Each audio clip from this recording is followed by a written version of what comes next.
Beginners का एक common doubt होता है कि जब हम जिम जा रहे हैं तो हमें हफ्ते में एक बार मसल्स को ट्रेन करना चाहिए, एक पर्टिकुलर मसल को। जैसे लेट्स से चेस्ट को आपको हफ्ते में सिर्फ एक बार ट्रेन करना चाहिए या 2 बार ट्रेन करना चाहिए, या क्या क्वांटिटी होनी चाहिए ट्रेनिंग की। जब आप बिगिनर होते हो, और बिगिनर से मेरा मतलब है जब आपने आज तक किसी भी तरह की रेजिस्टेंस ट्रेनिंग नहीं की, आपने वेट ट्रेनिंग नहीं की, आपने पुशअप्स पुलअप्स कुछ भी कभी ट्राई नहीं किया। जब आप पहली बार रेजिस्टेंस ट्रेनिंग करते हो, और by the way body weight training में भी रेजिस्टेंस होती है क्योंकि आपका बॉडी का वेट तो अप्लाई हो रहा है ना, तो आप कभी भी जब रेजिस्टेंस ट्रेनिंग करते हो तो एक न्यू भी गेंस होते हैं, वो बहुत जल्दी देखने को मिलते हैं क्योंकि आपकी बॉडी पहले यूज्ड टू नहीं थी इस तरह ट्रेनिंग की। अगर आप हफ्ते में सिर्फ एक बार भी ट्रेन करोगे सारे मसल्स को तो भी आपको गेंस देखने को मिलेंगे, कंसिडरिंग द फैक्ट कि आपकी डाइट ऑन पॉइंट है। इनफैक्ट जब आप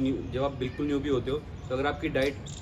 ठीक ठीक भी होती है, मतलब आपकी प्रोटीन इंटेक बहुत ज़्यादा नहीं होती, आपको फिर भी थोड़े गेंस दिखने को मिलते हैं, मस्कुलर गेंस, क्योंकि आपकी बॉडी रिस्पॉन्ड करती है जिस भी तरह की रेजिस्टेंस ट्रेनिंग आप कर रहे हो, चाहे स्ट्रेंथ बेस्ड ट्रेनिंग या इवन हायर रेप्स के लिए अगर आप कर रहे हो एंड्योरेंस बेस्ड ट्रेनिंग,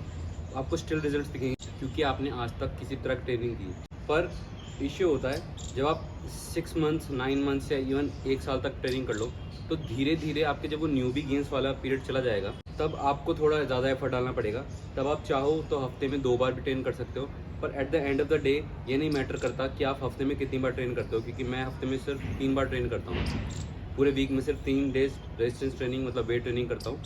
पर प्रोग्रेसिव ओवरलोड मैटर करता है। Over a long period of time आपने कितना वेट का डिफरेंस आया कि आप पहले कितना वेट उठाया करते थे और अब आप कितना वेट उठा सकते हो, आपका फॉर्म ठीक है या नहीं ठीक है, आप हाफ रेंज ऑफ मोशन में कर रहे हो या आप फुल रेंज ऑफ मोशन में कर रहे हो, टाइम अंडर टेंशन, बहुत सारे फैक्टर्स इन्वॉल्व होते हैं। ये एक स्लो प्रोसेस है बाय द वे, टाइम लगता है, पर धीरे धीरे करके आपको स्ट्रॉन्ग होना ज़रूरी है। ये नहीं मैटर करता कि आप हफ्ते में एक मसल को 3 बार भी ट्रेन कर रहे हो। लेट्स से आप मंडे को चेस्ट ट्रेन कर रहे हो, आप फिर वेंसडे को भी चेस्ट ट्रेन कर रहे हो, आप फिर फ्राइडे को भी चेस्ट ट्रेन कर रहे हो। क्वांटिटी इतनी मैटर नहीं करती। अगर आपको लगता है आप बहुत ज़्यादा वॉल्यूम करोगे उससे मसल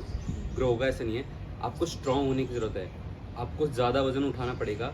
और वो ऑब्वियसली मैं नहीं कह रहा हूँ कि एक ही दिन, ये 1 महीने में या 2 महीने में हो जाएगा, इसमें बहुत टाइम लगता है। पर धीरे धीरे आपको पूरा एफर्ट डालना है कि ओवर आप एक स्पेसिफिक रेम रेंज में स्ट्रॉन्ग हो रहे हो कि नहीं हो रहे हो। प्रोग्रेसिव ओवरलोड के बारे में मैंने अपनी दूसरी वीडियोज़ में बना रखा है, पर शुरुआत में रिगार्डलेस आप हफ्ते में सिर्फ एक, अगर आप ब्रो स्प्लिट भी फॉलो करते हो, जैसे कि मंडे को चेस्ट, फिर ट्यूसडे को बैक, फिर शोल्डर, फिर आर्म्स, और ऐसे भी करते हो,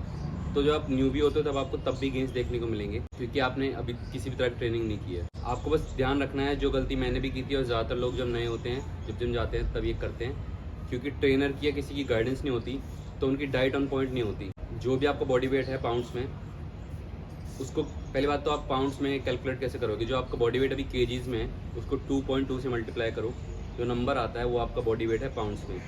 कोशिश करो कि आप हर रोज़ इतना प्रोटीन खा पाओ, इससे थोड़ा कम भी चलेगा,